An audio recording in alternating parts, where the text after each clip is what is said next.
Got quite a few homesick today, so.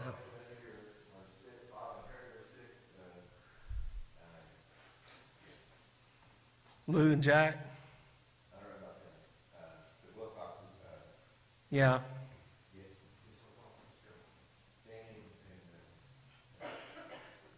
Shirley.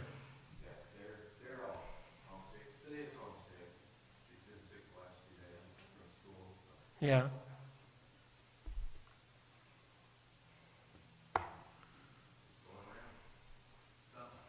Yep. My oldest son and his wife, David and Cindy Copley, Uh-huh. they have COVID. COVID. This is the second time they had it. They had it 2 years ago. Now they got it again. They're really sick. They work at Tinker, so probably got it there. My daughter went can't get the surgery, came through shoulder surgery. He kept it clean and they did a scope and she's doing real good. Well, good. That was Louise's daughter, Deanna? Yeah, Okay. that's the buck that is, she hit the buck. Yeah. In her shoulder. Yeah.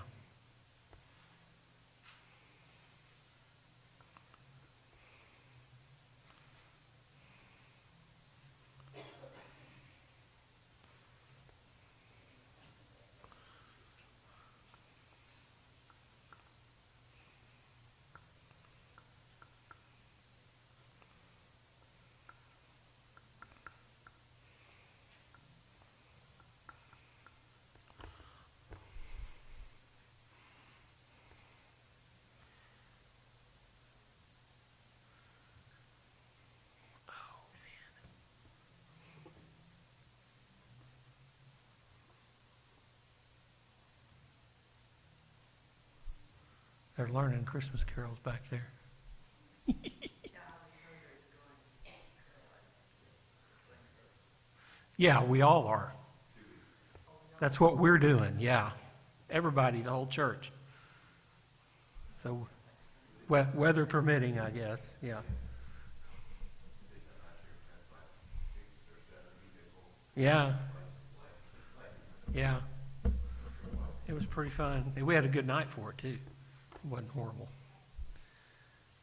So.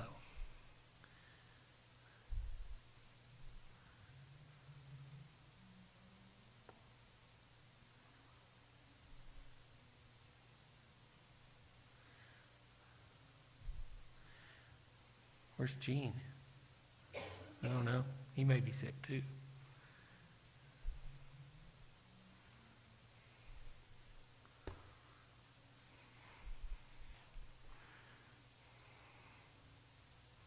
Well, I haven't been sick and I'm amongst the kids down there at the Sonic and they get sick and I'm just playing along.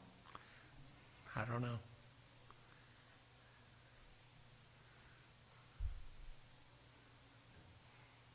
My daughter, last I heard, is planning on coming in tomorrow, so she'll be on the road all day. Oh, boy. 11-hour trip. Thanks for travel. Okay.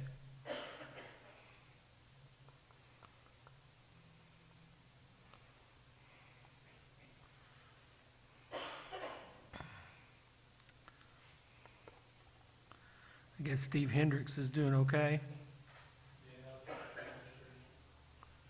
talked to him Monday or Sunday night. Yeah. She said it's still in pain, Oh, yeah.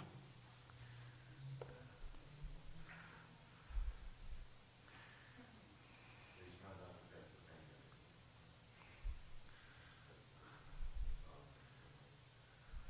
medicine. Yeah. Take it and get up and move.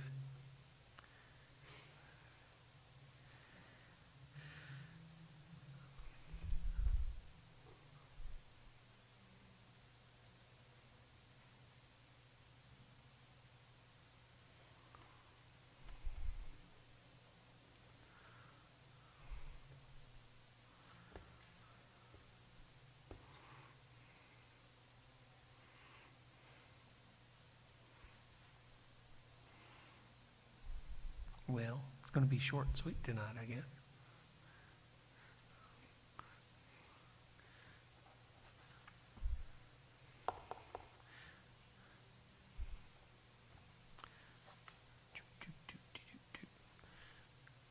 Well, let's take time to pray together. Pray for those that are sick.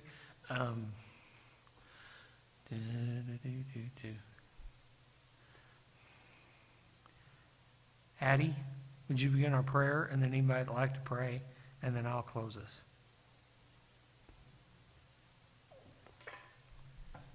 Dear Heavenly Father, thank you for today and the rain that you provided for us, Father. Even though we gotta push it when we're trying to drive in it or get around in it, we really appreciate it because it gives us water to drink and takes care of our land, Father, that you provided for us as well. We pray that you would be with each and every one of the people that are on our prayer list and those that are not here and aren't on our prayer list. Because we know we have several people that are sick, hurting, for whatever reason. We hope that you would be with each and every one of them as you will be with us.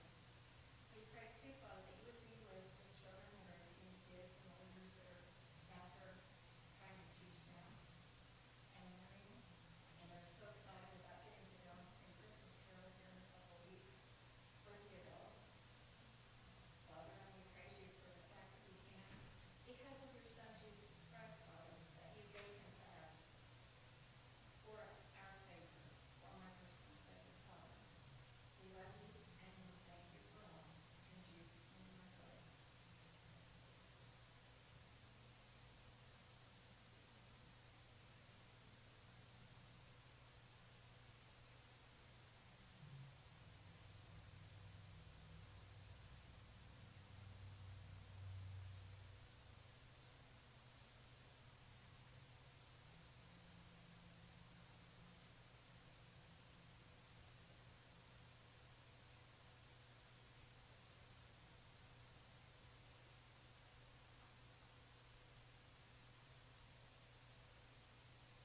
Lord, I just thank you for this day. Those that are able to be here tonight, just thank you that we gather together. And Lord, we remember those that are not with us, those that are sick. Pray that you would heal them and bring them back to us. Father, that you just be with the others that we mentioned tonight. Steve Hendricks as he recovers, and David and Cindy as they're going through COVID. The others, Father, Deanna, and others that we mentioned who have Alice travels tomorrow. Lord, we just thank you for this church. Pray that you deal with the preparations for Sunday, and that you get all the glory for everything that we do.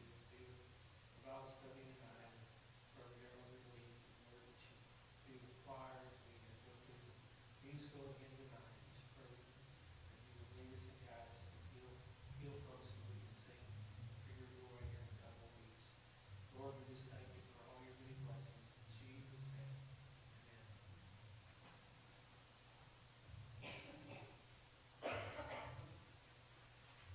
Good evening.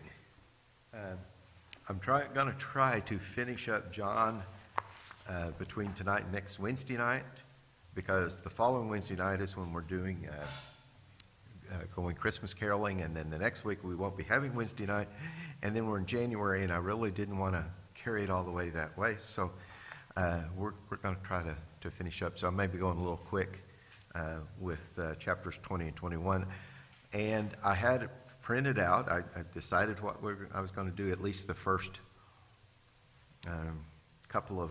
first 3 or 4 pages I had all printed out, or had it all typed up, and then I decided I would make the fill in the blank thing for y'all, and so I changed, did all of that, printed it, and then when I went back, I deleted everything, and so then I had to start all over, and now it won't print. So I'm going to have to do that part by memory, because I don't have a printout of what I was going to do. So, but I'm going to go ahead and get started on it. We are on part number 3, Roman numeral 3, on chapters 18 and 19. And this I called this the hour has come part 2, because we started with 18. And we went through all of the different trials.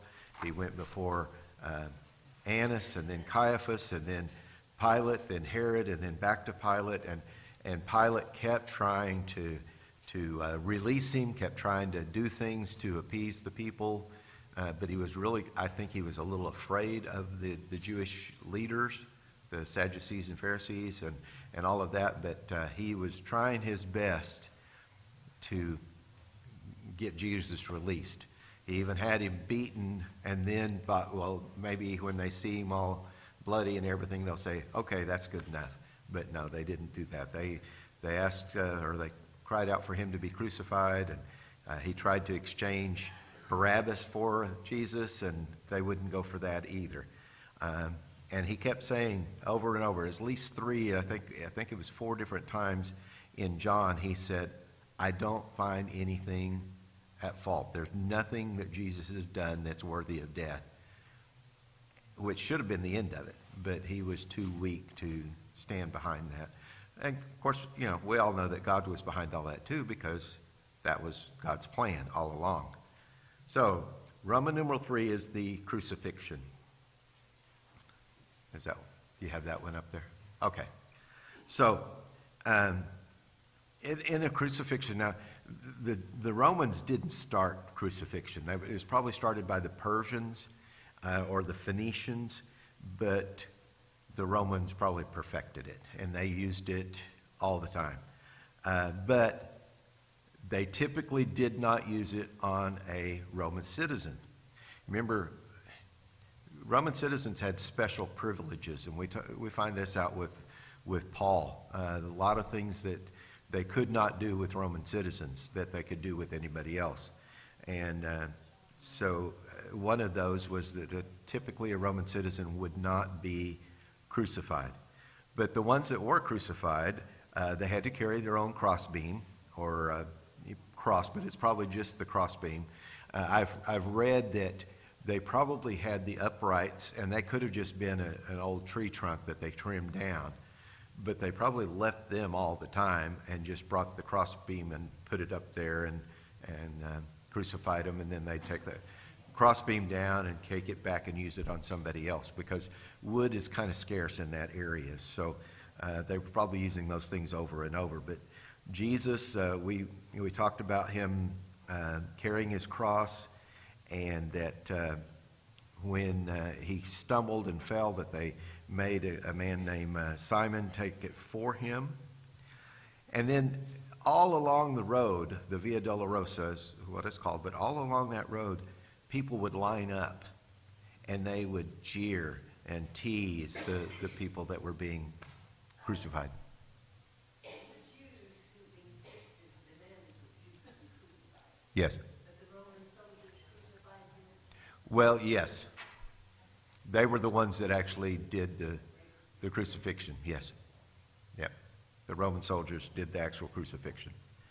But the people would line up, and they'd throw insults and taunts and all that stuff all the way down the road. I mean, for them, it was kind of like entertainment to see these people being carried off to be crucified, and they were making fun of them all the way. And they usually stripped them down. They didn't have clothes. They were, of course, Jesus was all bloody. And I don't know that they threw things at him, but I would imagine they would, spit at him and things that way all the way down the road. And it was very, very humiliating thing.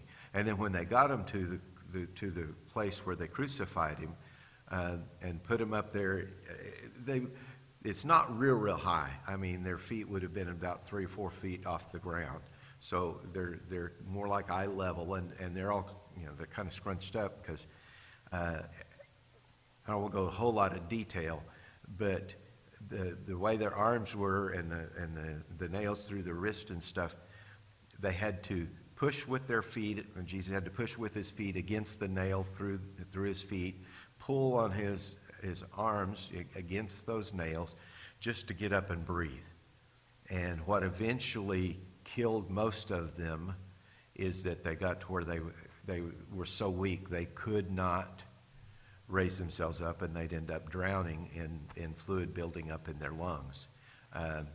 Jesus, that may have happened. Oh, I've also heard that he probably died of a heart attack. Again, the pericardium, is that right? Filling it up with water and choking down the heart, and it stopped beating because of the pressure there. But it was the most humiliating tide of death that was ever devised, as well as the most painful. And I told you in order to describe the pain that people went through on a cross, they came up with a new word to describe it, and that word is excruciating, meaning from the cross. Just to give you an idea of what that means. Anyway, verse 19, it says, Pilate had a notice prepared and fastened to the cross. It read, Jesus of Nazareth, the King of the Jews. And many of the Jews read this sign, for the place where Jesus was crucified was near the city, and the sign was written in Aramaic, Latin, and Greek. The chief priests of the Jews protested to Pilate, do not write the King of the Jews, but that this man claimed to be the King of the Jews. And Pilate answered, what I have written, I have written.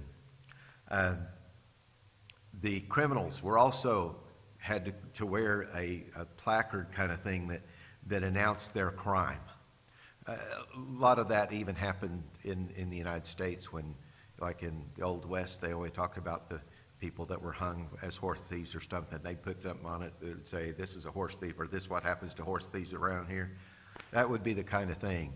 And he wrote on it, Jesus of Nazareth, King of the Jews. And the Jewish leaders didn't like that because, they of course, they already had claimed, or they claimed that they had no king but Caesar. But I guess it was just Pilate's final jab against the Jewish establishment. He was like, no, I'm not going to change it. I wrote what I've written, it's going to stay there. It is interesting that it was written in Aramaic, Greek, and Latin. And number one, it's because everybody, lots and lots of people went by there and saw it, and everyone would be able to read it in one of those three languages. Usually, most of them could probably read at least 2 or 3 languages or more. But I had one guy who said that Aramaic was the language of religion, Greek the language of philosophy, and Latin the language of law. So all three, the philosophers, the law, the religion, all combined to crucify Jesus. Verse 23, it says, when the soldiers crucified Jesus, they took his clothes, dividing them into 4 shares, one for each of them, with the undergarment remaining. Undergarment remaining. This garment was seamless, woven into one piece from top to bottom. Let's not tear it, they said to one another. Let's decide by lot who will get it. And this happened that the scripture might be fulfilled, which said, they divided my garments among them and cast lots for my clothing. So this is what the soldiers did. This is one of the, I guess you could call it a privilege of the soldiers, was any property that the people that they crucified, any property they had went to the soldiers. They got to divide it up. Well, Jesus had the clothes on his back. That was it. That's the only thing he owned. And so it said it would have had a turban, a pair of sandals, an undergarment, and the robe, and then the outer garment, and a girdle. Anyway, the undergarment was the robe. So you have a turban, a pair of sandals, the robe, outer garment, and girdle. So they each took one of the things, the turban, sandals, outer garment, and girdle, and then the inner piece is what they gambled for. And it fulfilled Psalm 22:18 that talked about that. It just, that's where the prophecy came from. And then verse 25, it says, near the cross of Jesus stood his mother's sister, Mary the wife of Clopas, and Mary Magdalene. And when Jesus saw his mother there and the disciple whom he loved standing nearby, he said to his mother, dear woman, here is your son, and to the disciple, here is your mother. And from that time on, the disciple took her into his home. This is also significant for several reasons. One, Joseph is not mentioned.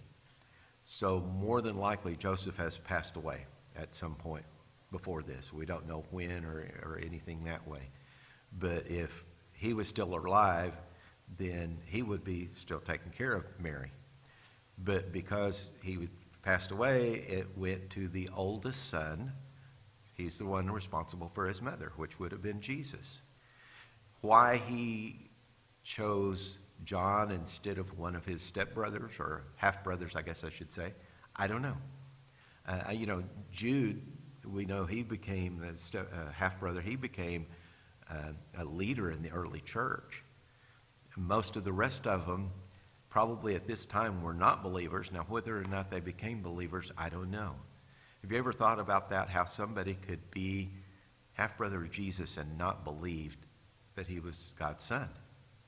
I mean, I think back with me and my brother, and I would think, yeah, if he would have been perfect and had no sin, and I messed up all the time, I'd probably be really jealous and maybe had hard feelings toward him because he did everything right and he never did anything wrong, right? And I would get in trouble a lot. I got compared to him occasionally, but not very often. But and I always wondered if Mary ever said anything like, Jesus never does anything like that, Why aren't you more like your big brother? Hopefully she didn't do that either, but it probably would have been difficult growing up in that family. But anyway, he was very concerned for his mom, and so he chose John because John was his one of the closest friends he had, and he asked John to take care of his mother.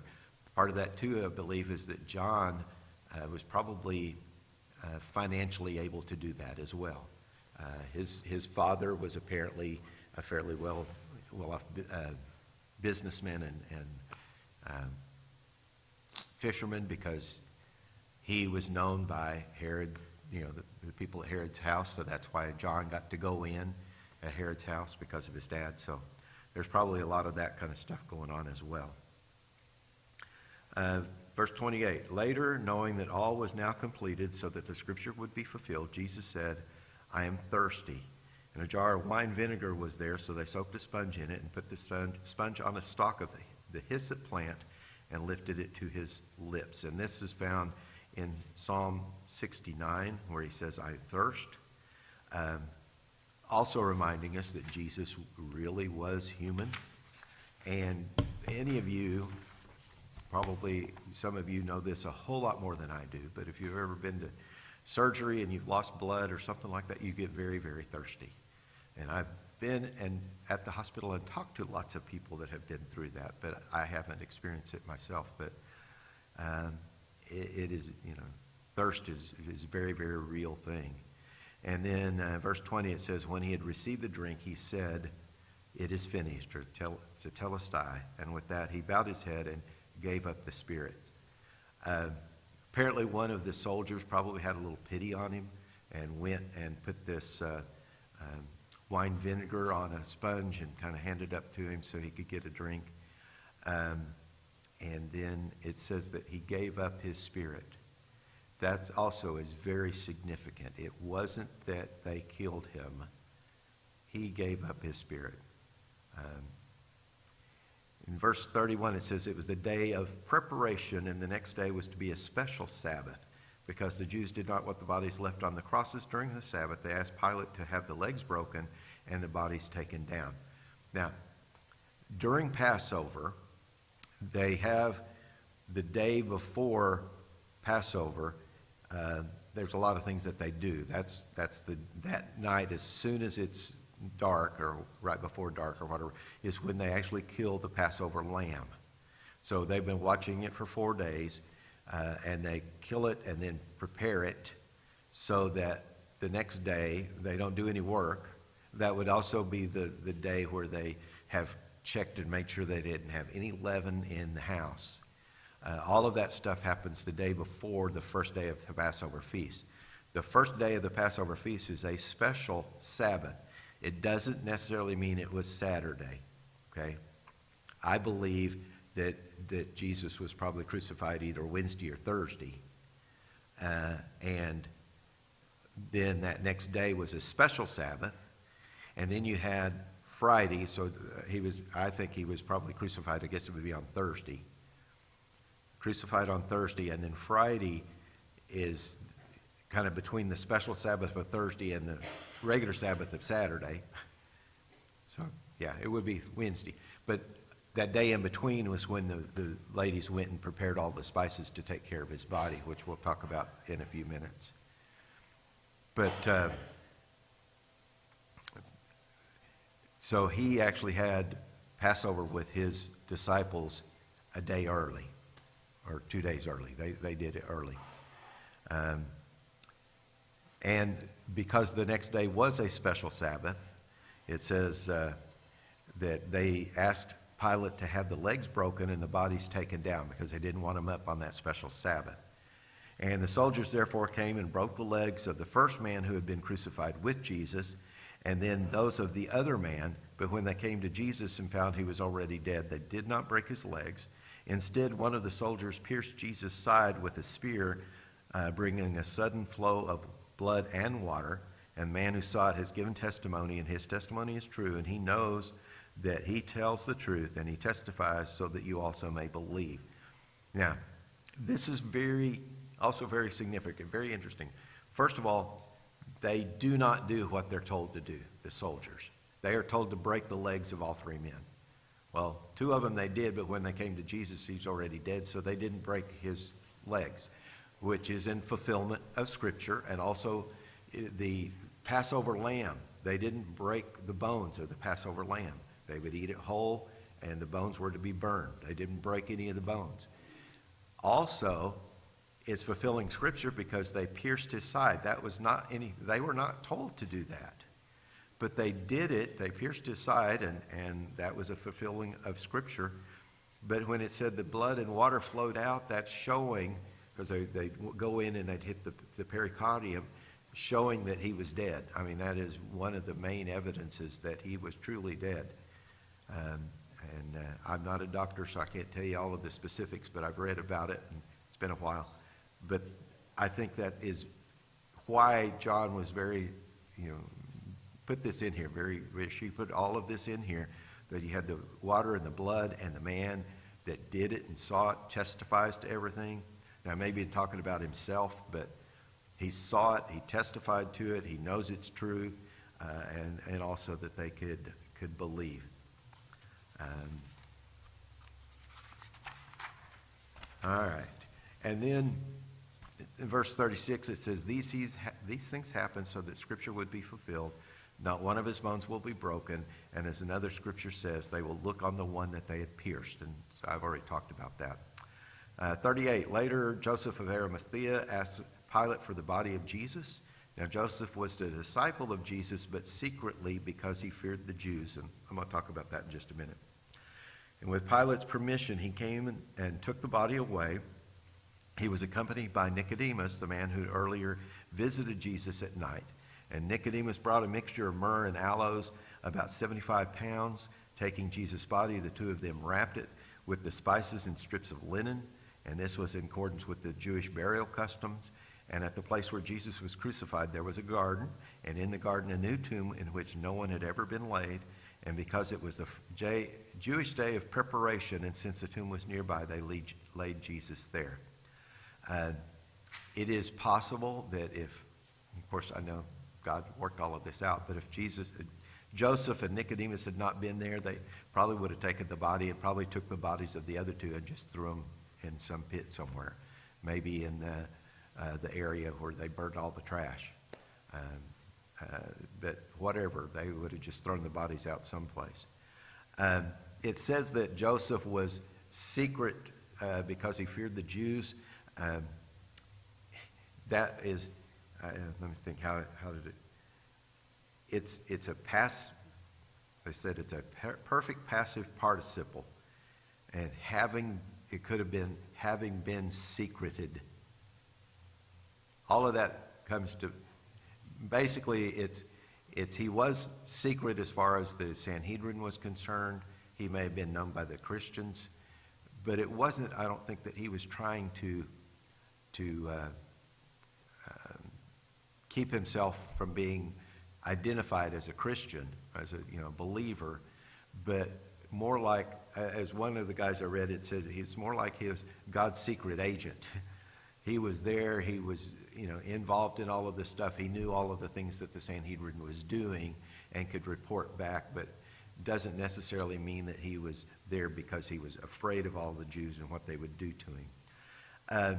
The other question a lot of people have, there's like 3 or 4 different locations that a lot of people think that Jesus could have been crucified. Most of them believe it was on this little hill, which has kind of a shape of a skull, and I'm sure you've all seen pictures of that. I think that one was on the north side of Jerusalem, and then there's another place on the west side of Jerusalem, and both of those are on Mount Moriah. And Mount Moriah was where Abraham offered Isaac, and it said, upon this mountain the Lord will provide, and it's a prophecy or looking forward to Jesus being offered there on that same mountain years later. Isn't it reasonable to assume that he might have been afraid because of the Jews? Could have been, Disciples yeah, later had that dream often. yep, I think it says because they were afraid of the Jews. yes, it is very possible. I had not ever heard this other part, that's why I was sharing that. I try to share things that are different and the way other people look at it. I don't remember exactly how does it say it.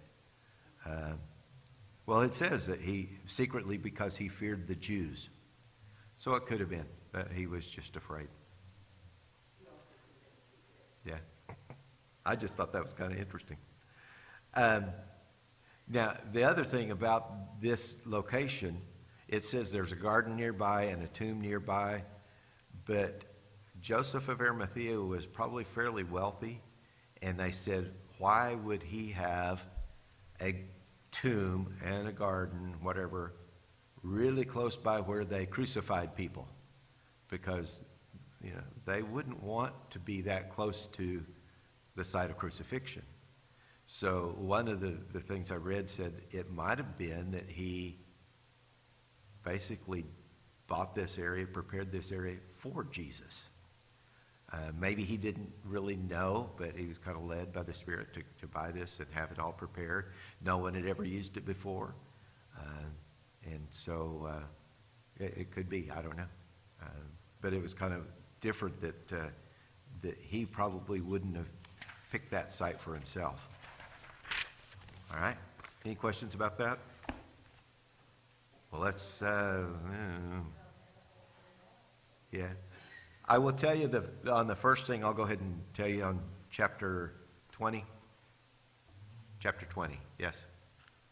Is that the next slide? The next set of slides? Yeah, the next one down. It shouldn't be.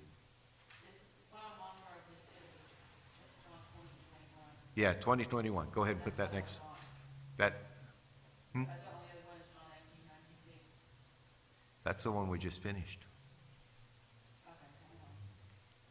I'll get there. I'm learning. That's all right. I just want to say that first. Yeah, there we go.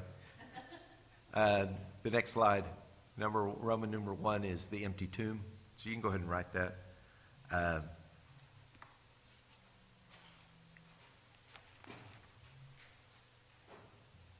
And I know it's time to go.